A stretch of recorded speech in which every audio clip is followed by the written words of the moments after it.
যখন মানুষ দুনিয়া থেকে মৃত্যুবরণ করে তখন তার এই বাড়ি গাড়ি টাকা পয়সা সব তার থেকে পৃথক হয়ে যায়। খুরাসানের বাদশা তার শাহী সিংহাসনের তখতার মধ্যে লিখে রেখেছিলেন ফার্সি 3টা বাক্য। 1 নম্বর বাক্য হলো जहां आए बरादर नुमानत बकास दिलंदर जहां आफरी बंदोबस्त। ওহে জগৎবাসী, তোমরা তোমাদের এই অন্তরের মধ্যে দুনিয়ার মহব্বতটাকে ঢুকাও না। যদি এই অন্তরে মহব্বত ঢুকাইতেই হয় তাহলে আল্লাহর মহব্বতটাকে ঢুকাও। আবার মুলক দুনিয়া ও পোস্ট কে বস यार कसजू तो परवरदे पोस्ट।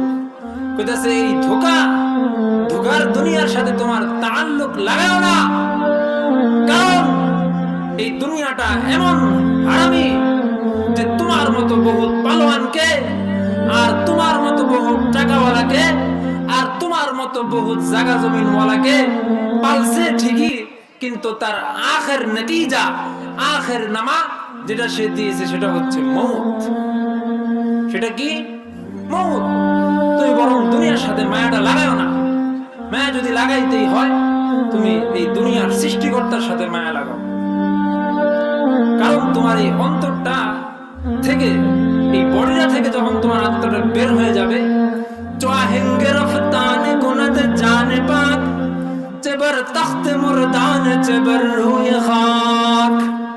जो आएंगे रफ्तान कुनद जान पाक চেবার তখতে মুরদান চেবার রুয়ে খাক।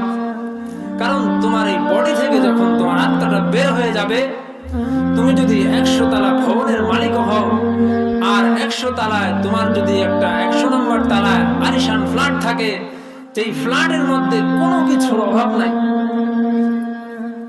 এমন অবস্থা তোমার মন চাওয়া মাত্রই সব উপস্থিত হয়ে যায়। কিন্তু যখন ওই ফ্ল্যাটের মধ্যে তুমি মৃত্যুবরণ করবে, কুল্লু নাফসিন যায়কাতুল মাউত, তখন আর ওই ফ্ল্যাটে 100 তলার 100 নম্বর তলার ওই ভিআইপি ফ্ল্যাটে তোমার আত্মীয় স্বজন পাড়া প্রতিবেশী তোমার অ্যাসিস্ট্যান্ট কেউ তোমাকে সেখানে রাখবে না। কেউ তোমাকে সেখানে রাখবে না। রাখবে? কথা বলেন, রাখবে? কেউ তোমাকে সেখানে রাখবে না। এমনকি তোমার সব থেকে ঘনিষ্ঠ যে ব্যক্তি তোমার স্ত্রী, সেও বলবে তাড়াতাড়ি নিচে নামাও। তোমার মা যে তোমাকে গর্ভধারণ করছে সে তোমাকে বলবে তাড়াতাড়ি আমার বাবাকে নিচে নামাও। বাবাও বলবে না, লাশ নিচে নামাও। সন্তান সন্ততি যাদের জন্য তুমি সকাল থেকে সন্ধ্যা পর্যন্ত পায়ের জুতা ক্ষয় করছো, মাথার ঘাম পায়ে পর্যন্ত পড়ছে, তারা বলবে তাড়াতাড়ি নামাও। ভয় লাগে আমাদের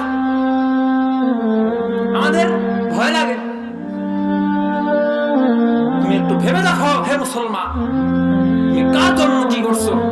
হাদিসের মধ্যে আল্লাহ রাসূল বলতেছেন ইন্না শাররুন নাস মান ইউযহিবু দীনাহু লিদুনিয়া গায়রিহি। মানুষের মধ্যে সবথেকে নিকৃষ্ট ব্যক্তি হচ্ছে ওই ব্যক্তি যে নিজের আখিরাতের জন্য নিজের আখিরাত বরবাদ করে আরেকজনের দুনিয়ার জন্য। আমাদের প্রত্যেকের আজকে সেই অবস্থা।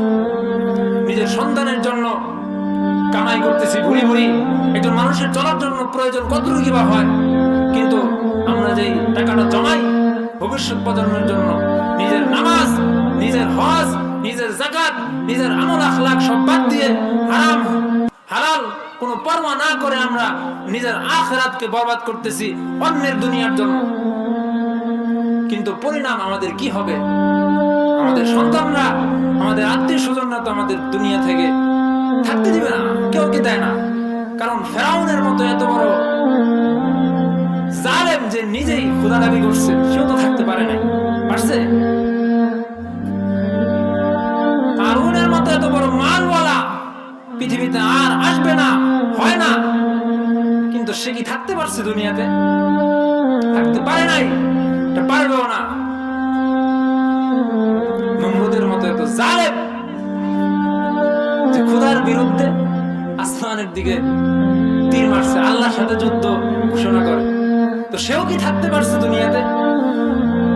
মুমিন থাকার জায়গা না, দুনিয়া থাকার জায়গা না, দুনিয়াতে কেউ থাকতে পারে নাই, থাকতে পারবেও না। দুনিয়াটা বড়ই ধোঁকা। কেমন